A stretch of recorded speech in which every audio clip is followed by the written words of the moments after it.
Now, karma is so important in Buddhism because our willed actions produce effects. Now, our willed actions, our karmas, have two kinds of effects. One is the immediately visible psychological effect. The other is a special kind of karmic effect. First of all, karma is important because our volitional actions, one by one, determine our characters, our personalities, the total quality of our being. Every willed action that we perform has a certain tendency to repeat itself, to reproduce itself in the future. It's somewhat like a protozoan, like an amoeba. And when the action is performed, then it leaves a track on the mind, an imprint, which can mark the beginning of a new mental tendency. As these actions multiply, then they form our character. Our character, our being, our personality is nothing really but the sum of all of our willed actions, a kind of cross-section of all our accumulated karmas. So by yielding first in simple ways to the unwholesome impulses of the mind, then we build up little by little a greedy character, a hostile, aggressive character, a deluded character. On the other hand, by resisting these unwholesome desires, by replacing them by their opposites, by the wholesome qualities, then we can develop generous characters, loving and compassionate personality. We can become wise and enlightened beings. These changes don't come suddenly, they don't come overnight, but they build up little by little. And the way they come is by changing our karmas, our action patterns. By changing the action patterns one by one, we transform our habits. First, it's slow and difficult, but as we gain experience and familiarity, then it becomes natural to us. As we change our habits, we change our character. As we change our character, we change our total being, our whole world. That's why the Buddha emphasizes so strongly the importance of being mindful of every action, of every choice. Because every deed we perform, every choice we make, has tremendous potential for the future. The Buddha compares the process of our development to the filling of a bucket. If we put a bucket under a leaking tap, then the bucket doesn't get filled with just 1, 2, or 3 drops of water from the tap. But if we leave the bucket under the tap for an hour or 2 hours, then it will become full to the top with water. In the same way, we transform ourselves for good or for bad by our individual willed actions, which each leave their imprint, their impression on the mind, which each form the track of a new mental tendency. So that's the psychological effect of karma. But then karma is also very important, because karma has the ability to ripen in the future, the ability to produce results in accordance with a universal moral law. Whenever we perform a deliberate action, an act with intention, that action deposits a seed in the mind, a seed with a potency to bring about effects in the future. These effects correspond to the nature of the original action. They follow from the ethical tone of the action. So our unwholesome karmas bounce back to us. They lead us to states of harm and suffering. In the same way, our wholesome karmas also eventually return to us, leading to our happiness and to our well-being. Seen from this angle, the angle of the karmic law, the universe appears to maintain a certain moral equilibrium, a balance between all the morally significant deeds and the situations of those who perform them. So the law of karma is a moral application of the old principle that for every action there is an equal and opposite reaction. However, the working of karma isn't mechanical. Karma is willed action, and the will, as part of one of our faculties, is something alive and organic. And therefore, karma allows much room for variation, for the play of living forces.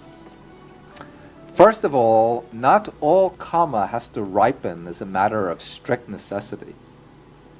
Every karma, every volitional action has a tendency to ripen, but it doesn't always ripen inevitably. Karma is like seeds. Seeds ripen if they meet the right conditions, but if they don't meet the right conditions, then they remain as seeds. And if they are destroyed, then they can never ripen at all in the future. Similarly, it can be said of karma that karma pushes for an opportunity to mature. It has a tendency to mature. If the karma meets the right conditions, if it finds the opportunity, then it will bring its results. But if it doesn't meet those conditions, then it won't ripen. And it can even be destroyed by other karma. And it's very important to understand that our present way of life, our attitudes, conduct, and so on, can influence the way our past karmas mature. Some past karmas that we've performed are so strong that they have to come to fruition. We can't escape them at all, no matter what we do. But the greatest number of our past karmas are conditioned by the way we live now. If we live unwisely, heedlessly, this will give the past bad karmas the opportunity to produce results, and it will hinder the good karmas from producing their effects, or else it will cancel out their good effects.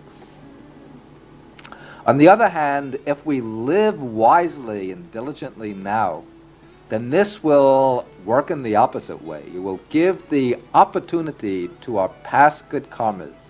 It will enable them to mature, and it will bar out our bad karmas. It will weaken them, destroy them, or prevent them from coming to fruition. Another fact to be understood about karma is that karma can produce its results at different times, even in different lives. It doesn't show its result immediately. The Buddha says that there are three kinds of karmas distinguished by way of time of ripening. First, there's karma that ripens in this present lifetime. Then there's karma that will ripen in the next lifetime. And third, there's karma that will ripen in some lifetime after the next. This last kind of karma, this is the strongest. If the other two kinds, the first two kinds, don't find an opening, then they become defunct. They'll never ripen if they don't ripen either in the present life or in the next life. But this third kind of karma remains with us as long as we continue in samsara. As long as we're subject to rebirth, it can find its opportunity. It can bring its results even hundreds and thousands of aeons in the future. Now, this time lag sometimes helps us understand what might seem to be a discrepancy in the working of karma. Sometimes we see good people who meet with a lot of suffering, and then bad people who meet with great success, with good fortune. That comes about because of the time lag and the maturing of karma. The good man is reaping the results of bad karma from the past, maybe from past lives. But in the future he will eventually gain the pleasant results from the good karma he's performing now. And in the opposite way, the bad man is enjoying good fortune because he's reaping the results of his past good karma. But in the future, when his bad karma that he's performing now matures, then he will eventually meet with suffering. There's no escape from this balance that eventually tends to bring good results for good actions and bad results for bad actions. And the working of karma is so complex and so subtle that it's almost impossible to make definite predictions. All that we can know with certainty are the tendencies, and that's enough to guide our actions. Now, karma produces its results in different ways. In two general ways it comes to fruition can be distinguished. One is to produce the type of rebirth, the basic rebirth consciousness. The other way is to produce the various results that we meet with in the course of life. At the time of death, one particular dominant karma comes to the forefront of the mind, and it steers the stream of consciousness to the new existence.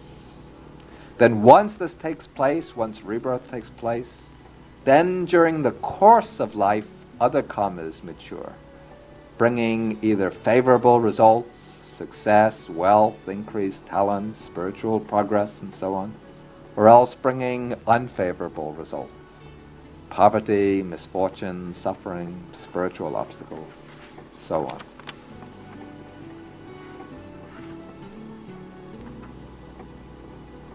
Now this functioning of karma, the way good karma brings good results and bad karma brings bad results, this is an entirely natural process.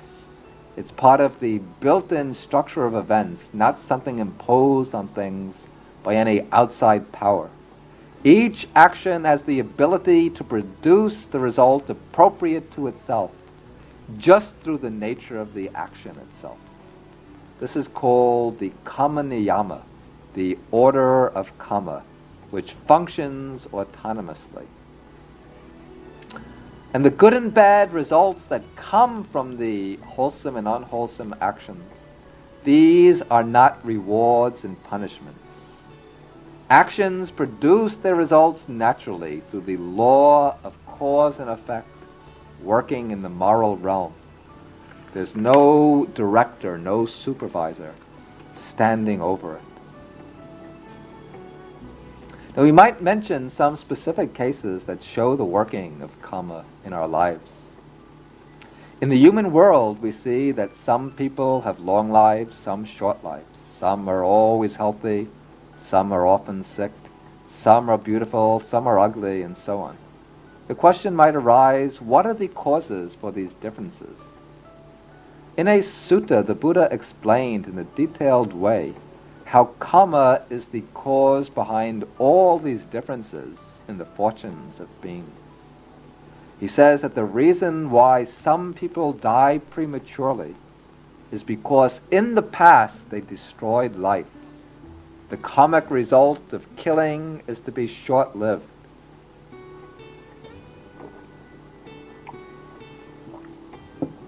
Other people live long lives. The cause, the Buddha says, is that in previous lives they were kind and compassionate. They had respect and reverence for life.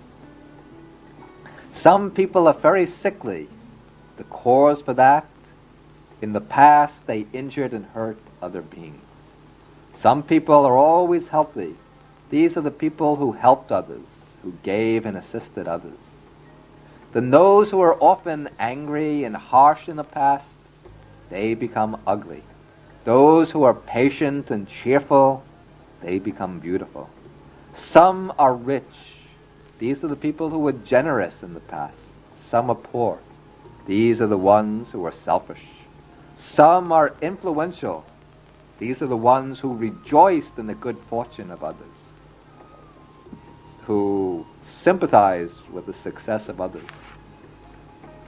Then some are weak and powerless. These are the people who are envious of the good fortune of others. Then some people are intelligent. These are the ones who were reflective and studious in the past, who always inquired and investigated matters. And then those who are dull-minded and stupid, these are the ones who are lazy and negligent in the past, who never studied, who never thought very much.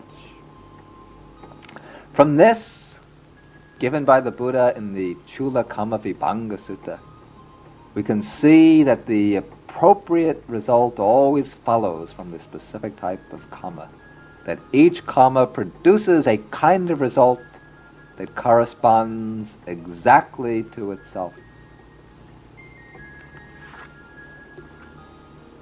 Now, we said before that karma, the main function of, or one of the main functions of karma, is to produce the basic type of rebirth, to generate the rebirth consciousness. And the question comes up, which karma will take on this role? And here, karmas are ranked by way of their priority in taking on this very important role. The first priority goes to a very morally weighty, very heavy kind of action. That is, if a person has performed a very weighty, morally significant karma in the course of his life, that karma will take on the role of generating rebirth. And there are certain types of karmas like this, on the unwholesome side and on the wholesome side. On the unwholesome side, the heavy karmas are such acts as taking the life of one's mother, taking the life of one's father, taking the life of an arahant, wounding a Buddha, and causing a schism in the Sangha, in the order of monks. If a person has performed one of these actions, then that karma will come up at the time of death and determine rebirth. And where it will reproduce rebirth will be in one of these states of misery, a very painful type of rebirth involving much suffering. On the other hand, the weighty, wholesome karmas, these are the attainments of the higher meditative states, the jhanas, the stages of samadhi. These produce always a good rebirth, a rebirth in one of the higher worlds.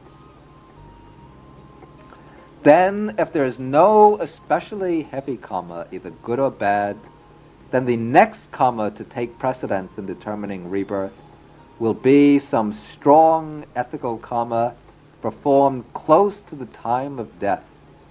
Thus, if somebody generates a strong, wholesome karma just before death, then even though he's lived a bad life, if he really undergoes a genuine change of heart and starts generating strong, wholesome karma, that will become a wholesome death proximate karma, which can produce a good rebirth in the next life.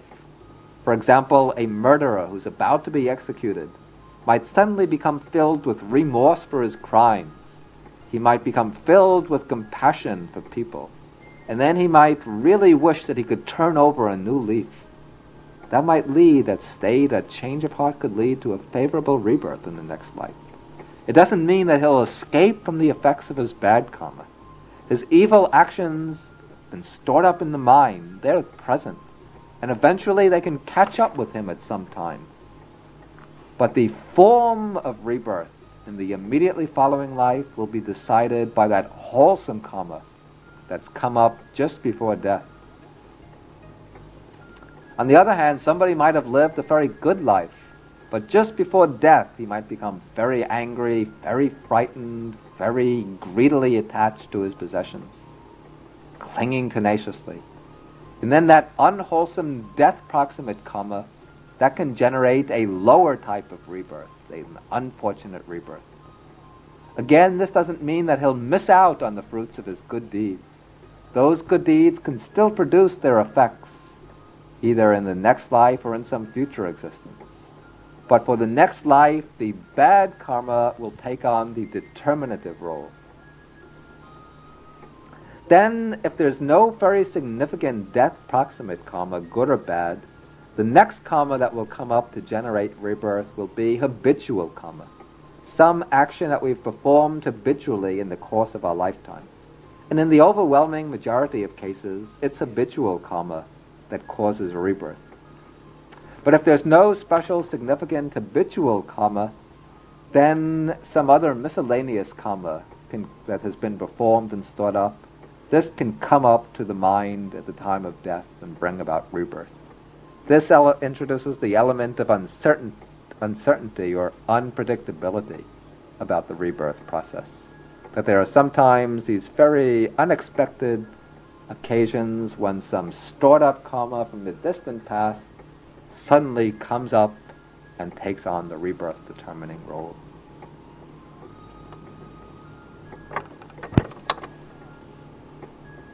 The next topic to be discussed is the plane of existence where karma produces rebirth. And this requires a little overview, a short survey of the Buddhist cosmology, the Buddhist picture of the universe. Buddhism divides the whole of sentient existence into three basic realms. One is called the sense sphere realm, another the realm of fine materiality, the third the immaterial or formless realm. The sense sphere realm has 6 divisions. There are the hells, which are states of intense torment and suffering. Then there's the sphere of the petas. The petas are afflicted spirits, sometimes called hungry ghosts, beings with strong tormenting desires, hunger and thirst that they can never satisfy. They're usually depicted in Buddhist art as beings with very big bellies, tremendous bellies, and very small mouths, the mouth the size of a pinhole. And they're always tormented by strong hunger and thirst, and they go looking for food and drink, but they can never get enough of it. The next is the animal kingdom, the realm of animals, where the dominant characteristic of beings is dullness of mind and strong brute-like desires. The next sphere is called the sphere of the asuras, the asura world. The asuras are titanic beings dominated by strong passion, by the desire for power, ambition, competitiveness. They are frequently fighting with the deities, with the gods in the heavens, jealous of the fortune of the gods. Now these 4 realms, the hells, the animal realm, the world of pretas, and the world of the asuras, are together called the plane of misery. And all of these states of rebirth are considered unfortunate, undesirable states of rebirth. Then, in the sense sphere realm, there are 2 good planes of rebirth. One is the human world, the other is the heavenly world, the worlds of the devas. The sense sphere contains 6 heavenly planes, and the beings who live there enjoy long life, beauty, happiness, power, and so on. But life in all the heavenly planes is impermanent, subject to pass away. And therefore the heavens aren't the goal, the object of aspiration for those following the Buddhist path to liberation. Rebirth takes place into those realms as a result of good karma. But those seeking to go beyond the round of rebirth to attain Nibbana don't make the heavenly realms their ultimate aim. In fact, the Buddha points out that of all the planes of existence, the most fortunate from the standpoint of seeking liberation is the human world. The reason is because the human world exhibits a balance of all the different forces. It exhibits the qualities of being a middle way. On the one hand, life there is not so unbearably filled with suffering that thought and reflection are not possible. It allows enough pleasure, enough ease and comfort that we can reflect on the nature of existence and that we can develop our understanding. On the other hand, life in the human world is not so intensely pleasant and enjoyable and long in duration like the heavenly world, so that we become deceived by the pleasure into taking enjoyment as always the final end of life. So we become deceived by the long lifespan into thinking that our lives are eternal. But it has just the balance of pleasure and of pain. It has enough pain also that we become awakened to the unsatisfactory nature of existence. It's short enough so that we become aware of the truth of impermanence.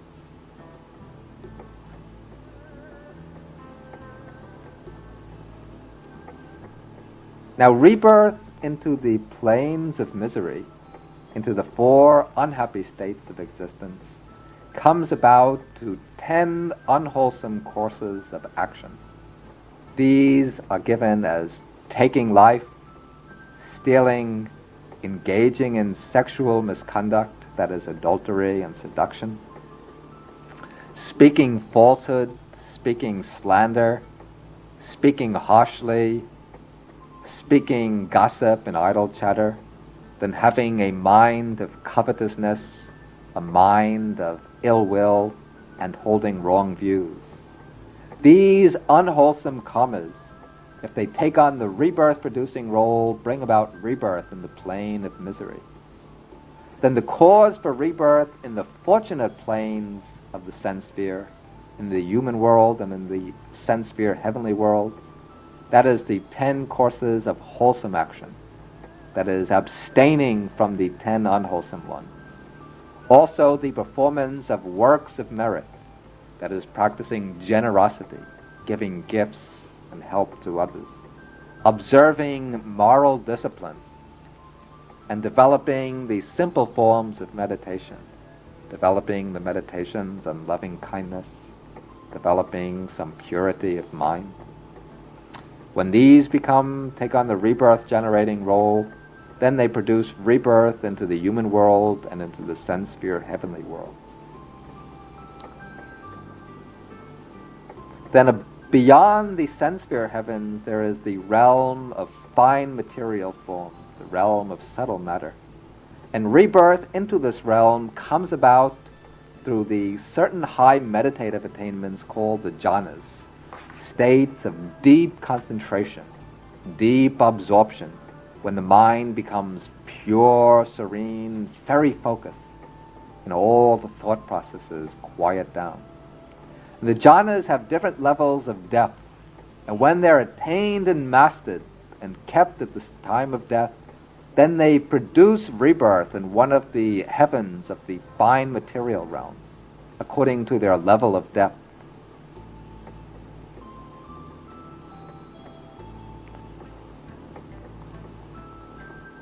These states of existence in the fine material realm, these are much purer even than the sense sphere realms. Here the mind becomes very pure, very luminous. The lifespan is incredibly long, lasting for aeons and aeons. And the coarse types of matter don't exist in these realms. There remains only subtle, very fine material form.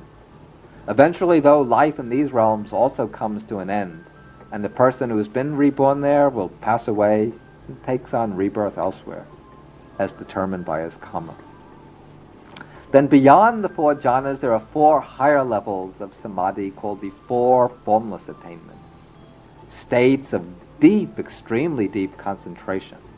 That is the sphere of infinite space, the sphere of infinite consciousness, the sphere of nothingness, and the sphere of neither perception nor non-perception.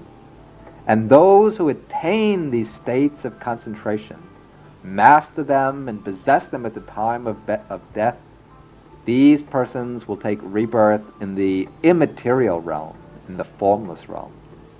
Here all material form, all matter comes to an end. These states of existence are entirely mental. The mind exists there without any material base, absorbed in pure peace, pure equanimity for thousands of aeons. But in this case too, the karma that brought rebirth here eventually becomes exhausted, the lifetime comes to an end, and the beings take rebirth elsewhere. as determined by their karma. Now, a question might be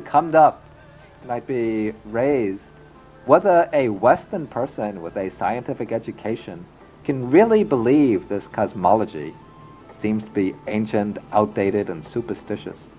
And here I'll have to give my personal answer. It seems to me that while some of the details of the cosmology might be subject to question, I feel that there are good reasons for regarding the general form of this cosmology as quite tenable. If we can see the logic behind the law of karma, then if we consider the different kinds of actions people are capable of performing, it seems that there has to be an appropriate plane of existence for the maturation of the different types of karma. If there are certain very bad karmas, like killing thousands of people cruelly and heartlessly, in order for that karma to meet its due compensation, we need an appropriate plane of existence where it can bring its fruit. Thus, for such kinds of karma, we need a realm of intense suffering, the hell realm. Then on the other hand, if somebody has performed very noble deeds, he gives up all his wealth, his limbs, his life for the sake of others. If this person has very pure conduct, a very loving and compassionate mind, that state of being also needs a corresponding realm to produce its due results. That is the heavenly realm. Also, once we understand the different meditative attainments, the jhanas and the formless attainments, and see how those are higher levels of consciousness, very different from the familiar ones, it becomes clear that they correspond to other planes of existence, of an equivalent nature to themselves. And thus the whole picture fits together very logically. But the specially determining reason is found in our own mind. If we look into our own mind, we can see that all of these different planes are already contained there in seed form. The dominant forces in our minds will be human states, states tied to the human world, since that is the basic tone of our consciousness.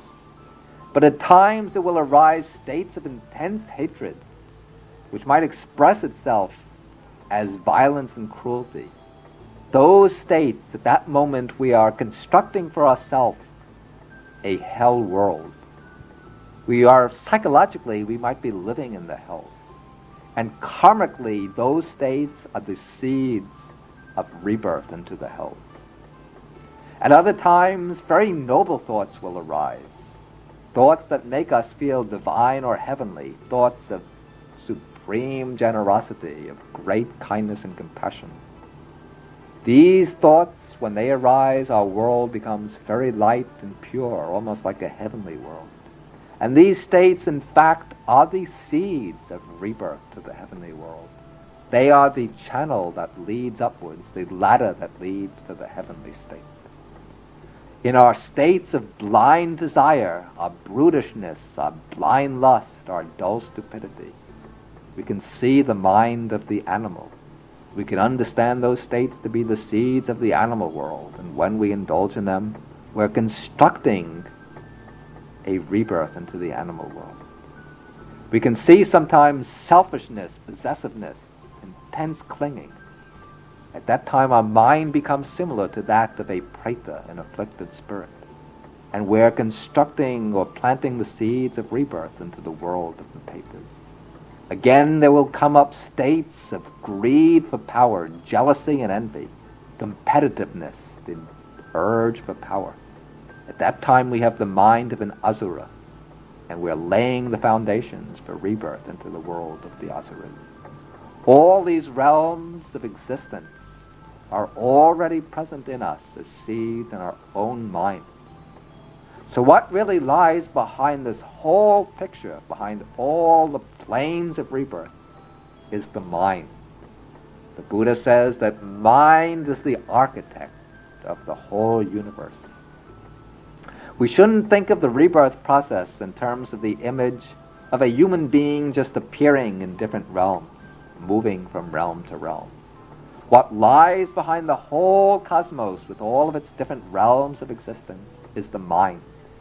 The different tendencies in the mind, its different volitions, desires, actions, simply spell themselves out as the different planes of existence. And all these planes are simply the visible manifestations, the outer projections of the forces at work in the mind, of the different volitions that arise and become accumulated inwardly in the mental continuum. Thus the outer world with its different planes of existence is the visible register of the volitional tendencies built up and stored in the mind. And these planes simply provide the field for the mind to work out its accumulated tendencies. The Buddha says that the mind is the maker of all the world, the leader, the thing that dominates and governs all other things. And all the outward diversifications found in the world, these correspond to the diversifications of the mind, of volitions. All of that is the concrete expression of the volitions in the mind coming out into the open. Now, the twin teachings on karma and rebirth have several important implications for getting a correct perspective on our lives. First of all, they imply that the objective situation in which we find ourselves now is exactly the situation appropriate for ourselves. We can't blame our troubles on our environment, on our heredity, on fate, on our upbringing, and so on. All these factors have made us what we are, but the reason we've met with these circumstances is because of our past karma. According to the Buddha's teaching, we're fully responsible for what we are. We've planted the seeds in the past, and now we're reaping the results. Even our personalities are the products of our mental formations, established over many lives. We inherit the results of our own actions. This might seem to be at first a pessimistic doctrine. It seems to imply that we're the prisoner of our past karma, that we're bound in by our old actions and just have to submit to their effects. But this view would be a distortion. It's true that very often we have to reap the results of our past karma. But the important point to understand is that karma is volitional action, and volitional action takes place in the present, always and only in the present. This means that in the present we have the ability to change the entire direction of our lives. Our world space is not only a matter of objective circumstances, our environment and so on, but also of our subjective frame of mind. If we examine our lives close up, we'll see that our experience falls into two groups. Into experiences that come to us passively, which we receive independently of our choice, and experiences which we create ourselves through our choices and attitudes. The first, the objective circumstances, the passive side of experience, that is largely the effect of past karma, and that we generally have to face no matter what we think of it. But within those limitations there is a space, the tremendous space of the present moment, in which we can construct our world with our own minds now.